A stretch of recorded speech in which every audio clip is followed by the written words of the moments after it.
Hey everyone, welcome to Moving Matt. We do all things cameras with a dash of vlogs and a little bit of travel.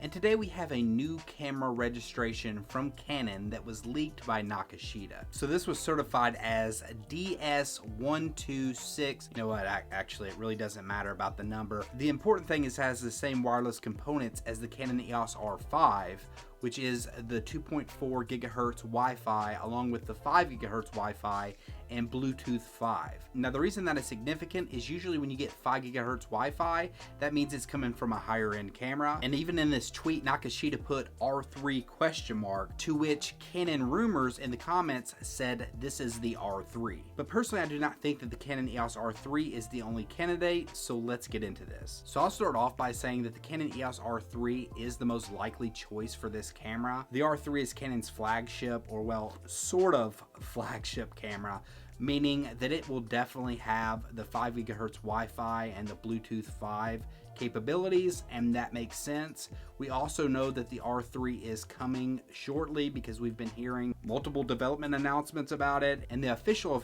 announce date, according to Canon rumors, will be in September. They also said that it was coming on June 29th, so in a way they've dropped a little peg in credibility, but usually they're pretty good with these type of things. So granting that the R3 is the most likely, let's say it's like a 70% chance that it is the R3, there's also a chance that I believe it could be the Canon EOS R7.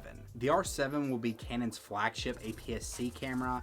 It's been rumored for a very long time at this point, and it was supposed to be coming out this year at the later half of this year. So we don't know if it's been delayed with the supply chain issues, but if it's still on track to come out this year, I do not see why this registration couldn't possibly be it.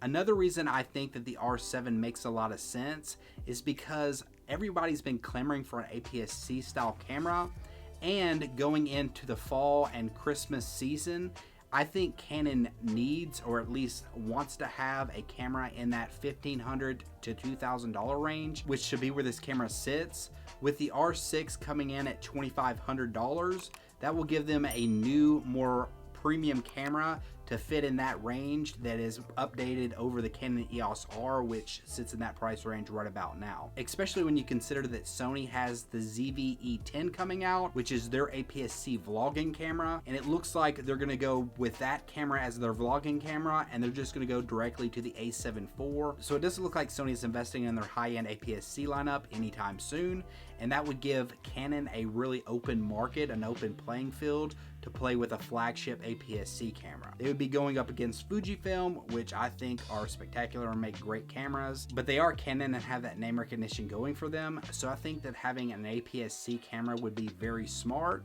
and they may want to focus their attention on getting that out sooner rather than later. So if this is the R7, what do we know about it, and should you be excited for it?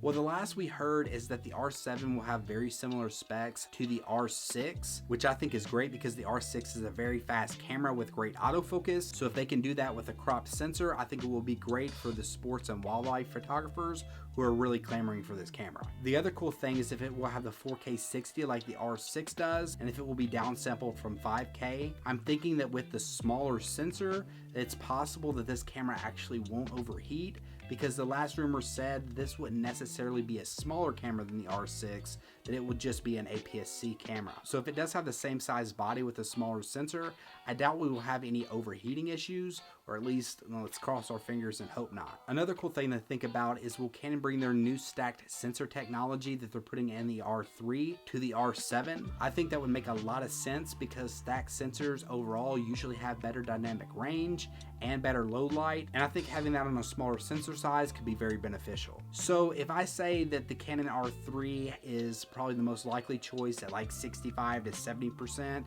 then I would say that this is probably like maybe a 25% chance of being true. The extra 5% chance, which I do not put a lot of weight on it, I'm not going to spend a lot of time on it, I think it's possible to be a lower end camera, more like a follow-up to the RP, which has also been rumored, or a very low end APS-C camera like the R8, I think they're calling it, or an R9. The reason that this is unlikely is being a 5 gigahertz camera means that it's probably going to be a high end camera.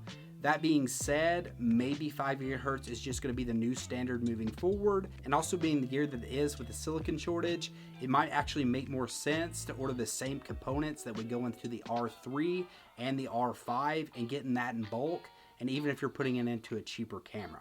But those are just my thoughts on which cameras I think it could be. Drop in the comment section below and let me know, what camera do you think it is? Do you think this is definitely the R3, or do you think it may be the R7 like I think, or maybe something completely different? Drop in the comment section below and let me know. And if you like this video, be sure to give it a thumbs up and consider subscribing. And until next time, peace.